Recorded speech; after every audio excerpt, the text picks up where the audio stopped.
देखिए आरएसएस की अगर आप बात करें तो इन्होंने अपने कार्यालय पे 8 साल तक तिरंगा नहीं फहराया। ये जुमलेबाज सरकार है। मैं एक बात कह देता हूं इनके लिए, चुनावी जुमलों और झूठे वादों की सरकार कहता हूं। मैं देश के गद्दारों को गद्दार कहता हूं, जो इस देश को धर्म और जाति के नाम पे बांट रहे हैं।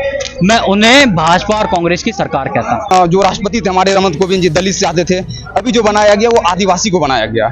मैं कहना चाहता हूं, यदि आपको दलित आदिवासी से इतना ही अगर प्रेम है, आप राष्ट्रवाद या सबको लेके चलते हैं, तो एक बार आप प्रधानमंत्री बना दो ना। प्रधानमंत्री तो वो ओबीसी प्रधानमंत्री मोदी कब से ओबीसी है? वो सवाल ये है, ओबीसी वो कब से हैं? जब वो मुख्यमंत्री थे गुजरात के, तब अपने आप को ओबीसी कैटेगरी में डाले हैं। उससे पहले वो जनरल में थे।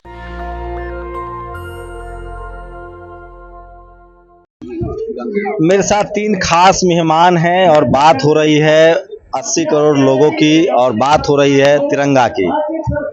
मोदी जी ने कहा है कि इस बार 13 से 15 अगस्त तक घर घर तिरंगा फहराया जाएगा।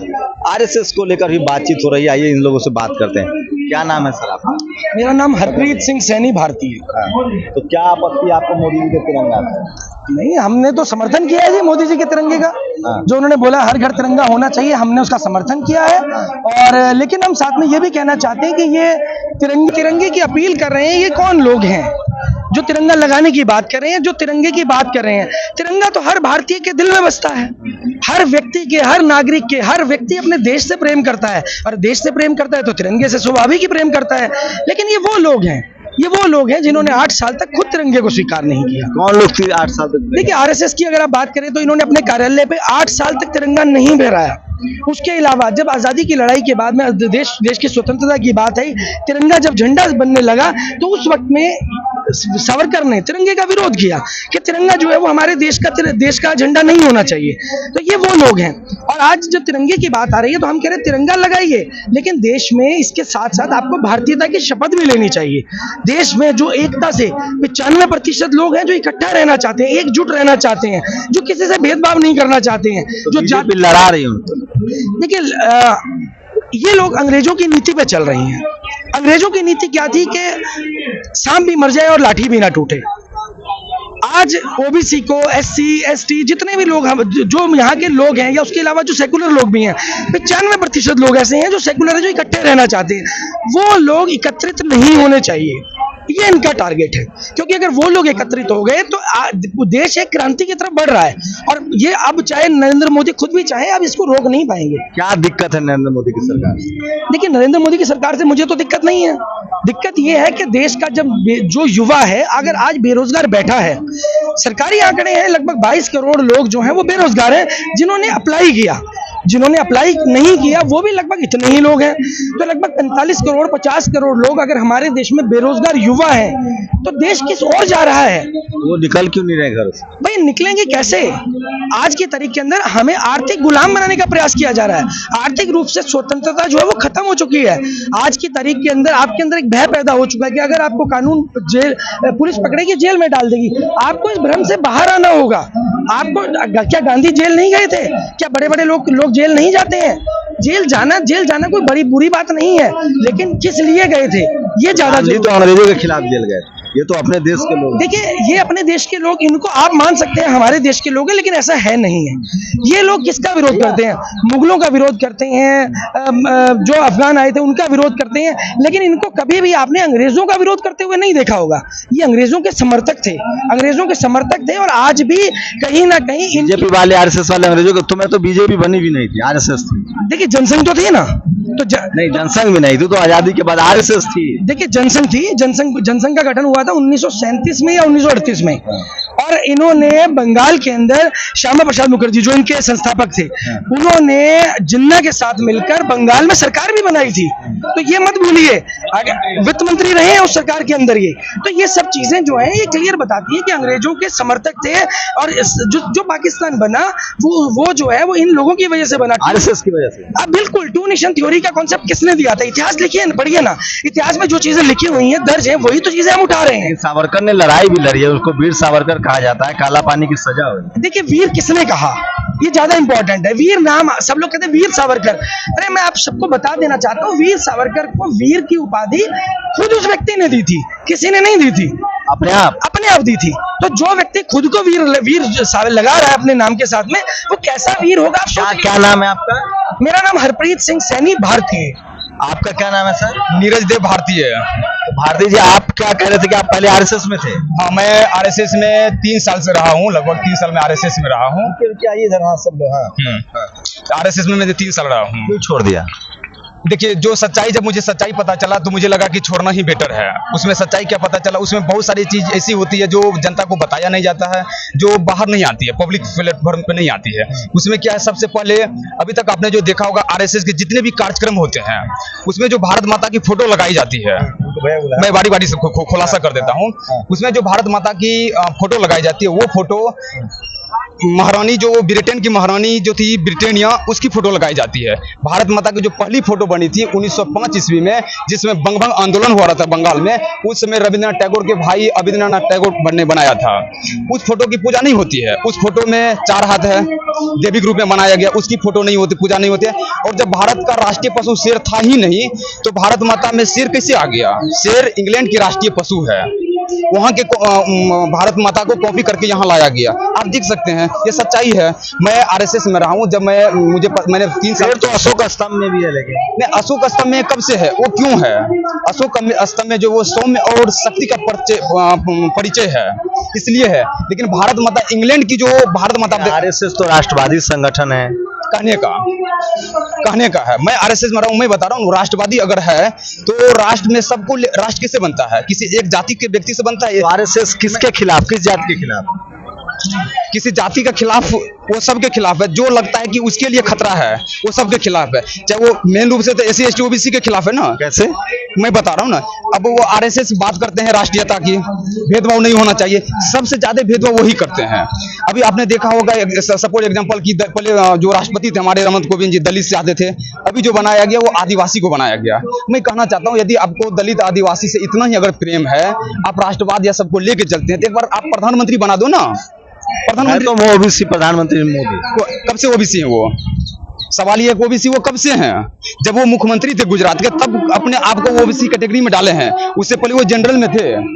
पहले को आरएसएस से दिक्कत क्या है? मुझे दिक्कत ये है कि जो सच्चाई वो जनता के सामने आप लाओ ना। क्या सच्चाई है आरएसएस? यही सच्चाई है भारत माता की। और वो भारत माता की जो अखंड भारत चिल्लाते हैं, अखंड भारत में अब पूछना चाहता हूँ, अखंड भारत कैसे होगा? अखंड भारत में सभी पड़ोसी देश आएंगे जो सम्राट अशोक के समय का था।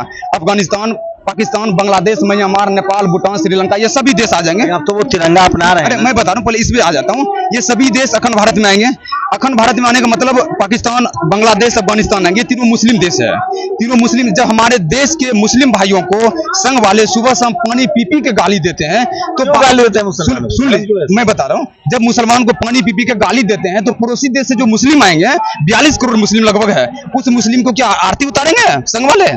कैसे अखंड भारत होगा बताइए? आरएसएस की क्या आइडियोलॉजी है? अगर आप उसमें काम किए तो क्या चाहते हैं? उसका आइडियोलॉजी यही है, हिंदू राष्ट्र होना चाहिए। उसमें है कि जो सत्ता में हम है, मेरा ही वर्चस्व रहे, मनुस्मृति चले। संविधान को नहीं मानते, वो मनुस्मृति को मानते हैं। मनुस्मृति में तो फिर एससी एसटी ओबीसी जो शूद्र है, छूत है, हिंदू है, तो गायब हो जाएगा। हाँ बिल्कुल उसी तरह होगा। बस सेवा करने के लिए है, बस सेवा करने के लिए आप रह जाएगा, सत्ता के शीर्ष पे नहीं पहुंच सकते। आप देखिए ना, लेकिन आरएसएस बदल रही है। आप तो तिरंगा भी अपना, आज जितने भी विश्वविद्यालय है, यूनिवर्सिटी है, कॉलेज है, उसमें कितने प्रोफेसर हैं एससी एसटी ओबीसी की? बात इसकी होनी चाहिए ना। अब तो उन्होंने तिरंगा अपना लिया ना।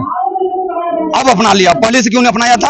आजादी के लगभग 52 साल 55 साल तक तिरंगा से नफरत क्यों की आरएसएस वाले? 1948 जब 47 में देश आजाद हुआ, 48 में तिरंगा को अपने पैर तले क्यों रौंदा था आरएसएस वाले? सबसे बड़ा सवाल है। जब 2001 में 3 युवक आरएसएस के कार्यालय पर जाकर झंडा फहराने का कोशिश किया, उसको आरएसएस वाले पकड़ के जेल में क्यों डाल दिए? क्यों उस पर 12 साल तक केस चला? ये सबसे बड़ा सवाल है ना। और जब एक मिनट, बीपी सिंह की जब मृत्यु हुई थी कुछ दिन पहले यूपी में, उस समय तिरंगा को नीचे रख करके भाजपा अपने झंडा को ऊपर क्यों रखा? क्या तिरंगा से बड़ा कोई झंडा हो सकता है? और आप आएंगे आपको क्या प्रॉब्लम है मोदी जी से? आप लोग को क्यों लगता है कि मोदी जी अच्छा काम हो? तो कल निशिकांत दुबे ने कहा कि हम 80 करोड़ भारतीयों को मुफ्त में खाना दे रहे हैं। 80 करोड़ भारतीयों को मुफ्त में खाना इसलिए दे रहे हैं कि इन्हें पता है 80 करोड़ भारतीय कमाने लायक ही नहीं छोड़े इन्होंने। उनके रोजगार के जितने साधन थे वो सब खत्म कर दिए हैं। आज देश की जनता त्राहिमाम कर रही है मोदी जी से, मोदी जी की गलत नीतियों से। ये जो सरकार है उसकी गलत नीतियां, उसकी आर्थिक गलत नीतियां हैं, जिनकी वजह से देश पे आज आप जंतर मंतर पे आए हो, इतने सारे लोग क्यों यहाँ पर हैं? देश की जनता किसका विरोध कर रही है? ये देश की जनता ही तो है। ये लोग किसका विरोध कर रहे हैं? सरकार की गलत नीतियों का विरोध कर रहे हैं। हर कोई विरोध कर रहा है और आने वाले समय में ये विरोध बढ़ सकता है। क्यों? क्योंकि हमारे देश की जो आर्थिक स्थिति है वो खराब होती जा रही है दिन पे दिन। अभी कोरोना काल में इन्होंने खुद ही कहा कि 80 करोड़ से ज्यादा 84 करोड़ लोगों को इन्होंने राशन दिया। अब वो राशन के बदले में कह रहे हैं कि जिन लोगों के राशन कार्ड बने हुए हैं, जिनके पास कूलर, एसी, स्कूटर, ये सब कुछ होगा, बिजली का बिल लगा होगा, बिजली का मीटर लगा होगा, उन लोगों को जब से कोरोना काल हुआ तब से ये सारा राशन का पैसा वापस देना पड़ेगा। क्यों लिया? क्योंकि वो तो काबिल ही नहीं थे।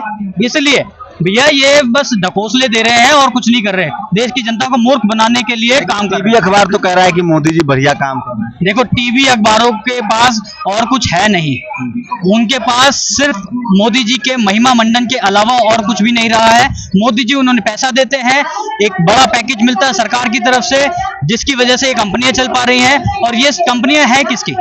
अडानी और अंबानी की। तो ये तो महिमा मंडन ही करेंगे ना मोदी जी का। मोदी जी के खिलाफ कब बोलेंगे? अच्छा आप बता दो, देश में आज आर्थिक मंदी आ रही है। अंजना ओम कश्यप ने भी कह दिया, और भी कौन सी लियाकत है, उन्होंने भी ये कह दिया कि हाँ देश में आर्थिक मंदी आ रही है। क्यों? ये थोड़ा सा माहौल बना रहे हैं कि देश की जनता परेशान ना हो। ये बता रहे हैं कि देश में आर्थिक मंदी आ रही है, तैयार हो जाओ। क्यों आ रही है?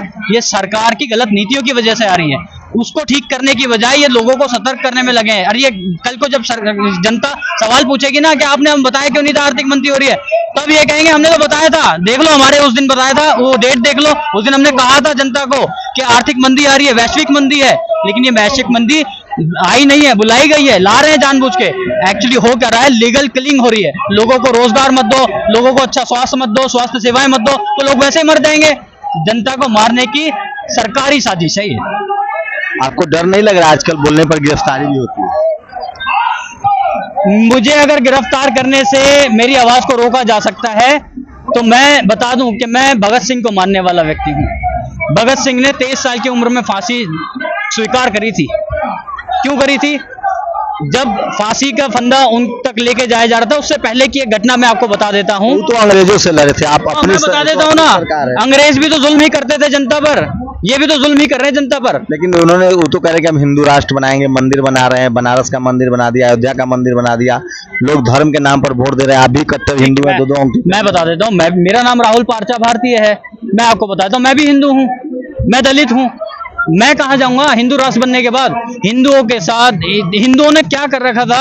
अगर अंग्रेजों से पहले की अगर हम बात करते हैं, अंग्रेज आए तो दलितों को क्या मिला? एक्चुअली गुलाम कौन बना था देश में? वो अपर कास्ट। अपर कास्ट में कौन आते थे? जो बड़े बड़े पूंजीपति थे, राजा थे, बनिए थे। बनिए मतलब जो लोग व्यापार का काम करते थे, बड़े बड़े व्यापारी थे, उन लोगों को गुलाम बनाया था ना, उनसे तो वसूला जाता था। जो नीचे काम करते थे, जो दलित थे, उन्हें थोड़ी गुलाम बनाया था। तो जो दलित थे वो तो खुश हुए थे उस समय पे अंग्रेजों के आने पे कि चलो आ गया ना तुम्हारा बाप, अब देखो अब तुम्हें। वो तो सबसे ज्यादा दलितों, पिछड़ों, शूद्रों और छूतों को फांसी दी अंग्रेजों ने। अंग्रेजों ने जो छुआछूत, 3 लाख से ज्यादा, बता देता हूँ, छुआछूत की जो प्रथा थी ना, वो अंग्रेजों ने खत्म कराई थी। सती प्रथा खत्म कराई थी। आरएसएस तो कभी सब मुगल लेके आए थे। मुगल?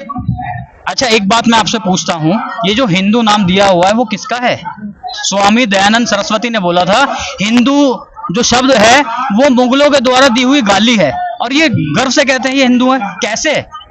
इनके जो मानने वाले हैं, जिनको सब लोग अपना आदर्श अभी कह रहे थे कि आरएसएस के लोग अंग्रेज से मिले हुए थे। आरएसएस के लोग हाँ मिले हुए थे, क्यों नहीं मिले हुए थे? जो गोलवरकर थे वो ये कहते थे कि हमारी वजह से, आरएसएस की वजह से अंग्रेजों को कोई परेशानी नहीं होनी चाहिए। अगर अंग्रेजी हुकूमत के खिलाफ कोई लड़ेगा तो हम अंग्रेजी हुकूमत की तरफ से लड़ेंगे। लेकिन अब तो वो कह रहे हैं ना कि हम तिरंगा अपना चुके हैं और हम तिरंगा 15 अगस्त को हर घर में तिरंगा फहराया जाएगा। ये तो सिर्फ एक साजिश है। साजिश किस तरह से है? लोगों को गुमराह करने की, ये बताने की कि हम भी देशभक्त हैं, लेकिन एक्चुअली है तो नहीं ना। वो आपने कहावत सुनी थी, मुंह में राम बगल में छुरी, वो किस लिए बनी थी? वो ऐसे लोगों के लिए ही बनी थी। ऐसे लोग इस कहावत का पूरा इस्तेमाल करते हैं, बताते। जो युवा है वो उनके साथ है, उनको लगता है कि मोदी जी हिंदू राष्ट्र बनाएंगे, धर्म की राजनीति हो रही है, मंदिर बना दिया, राम मंदिर बना दिया, मुसलमान टाइट है, आरक्षण खत्म हो रहा है, उसके समर्थक इसलिए वोट कर रहे हैं। कितने लोग हैं जो इस बात से खुश हैं? देश की जनता कितनी है? तो मोदी जी कैसे जीत के आ रहे हैं? मैं बता देता हूं, एक फिक्स वोट है 35% जो मोदी जी को भाजपा को मिलता है। बाकी जो 65% वोट है वो संगठित नहीं है, 35% वोट संगठित है। उसकी वजह से मोदी जी जीत जाते हैं। जिस दिन 65% लोग संगठित हो जाएंगे उस दिन मोदी जी सत्ता से बाहर चले जाएंगे। कोई नहीं रोक सकता उन्हें सत्ता से बाहर जाने से। और मैं आपको बता दूं कि ये जो युवा है, युवा अभी जब तक ये एक एज होती है 16 साल से 22-25 साल की, इसी में आप बरगला सकते हो लोगों को। जब शादी हो जाती है, जिम्मेदारी आ जाती है, तो वही युवा कहता है कि नहीं ये सब गलत है। आज ये जो भटकने की एज है उस एज में ही ये लोग टारगेट कर रहे हैं। अग्निपथ योजना लेकर आए हैं, 17.5 साल की उम्र में कह रहे हैं कि सरकारी नौकरी देंगे। क्या लीगल तौर पे 17.5 साल की उम्र का व्यक्ति, बच्चा, कोई बॉन्ड साइन कर सकता है नौकरी के लिए? नहीं कर सकता। लेकिन ये गुमराह कर रहे हैं, लालच दे रहे हैं, 4 साल के बाद 12-12 लाख रुपए आएंगे। ये ठीक वैसे ही है जैसे जुमला दिया गया था 15-15 लाख रुपए आएंगे। ये जुमलेबाज सरकार है। मैं एक बात कह देता हूं इनके लिए, चुनावी जुमलों और झूठे वादों की सरकार कहता हूं। मैं देश के गद्दारों को गद्दार कहता हूं, जो इस देश को धर्म और जाति के नाम पे बांट रहे हैं। मैं उन्हें भाजपा और कांग्रेस की सरकार कहता हूं। तो चलिए, ये युवा हैं ये लोग और अपनी बात कह रहे हैं। मैं फिर कह रहा हूं, भारत में अभी डेमोक्रेसी की जड़ें गहरी हैं और लोग अभी सरकार से सवाल पूछने की हिम्मत रख रहे हैं। Camera person Shambhu Kumar Singh, national Dastak, Delhi. National Dastak की आपसे गुजारिश है कि अगर इसको बचाना चाहते हैं तो नेशनल दस्तक को सब्सक्राइब करने के लिए रेड कलर के सब्सक्राइब बटन को दबाएं, फिर बेल आइकन की घंटी दबाएं। नेशनल दस्तक को बचाने के लिए बहुत जरूरी है कि हर खबर को शेयर करें, लाइक करें, कमेंट जरूर करें।